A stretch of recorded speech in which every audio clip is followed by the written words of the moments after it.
तर 27 फेब्रुवारीला महाविकास आघाडीच्या जागावाटपावर अंतिम निर्णय होणार आहे। आताच्या घडीची महत्त्वाची बातमी आपण पाहताय। मवियाचे प्रमुख नेते जागावाटपावर अंतिम निर्णय घेतील असं राऊतांनी म्हटलेलं आहे। ठाकरे गट 23 जागा लढणार।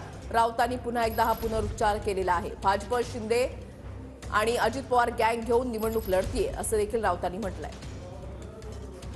महाराष्ट्रामध्ये जी महाविकास आघाडी आहे त्याच्यामध्ये शिवसेना आहे, काँग्रेस आहे, राष्ट्रवादी काँग्रेस आहे, वंचित बहुजन आघाडी आहे।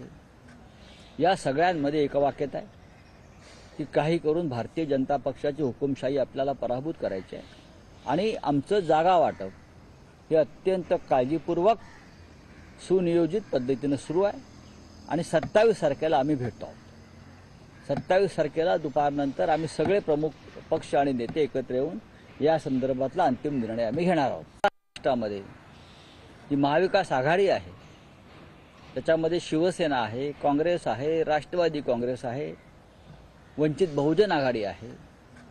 या सगळ्यांमध्ये एकवाक्यता आहे की काही करून भारतीय जनता पक्षाची हुकुमशाही आपल्याला पराभूत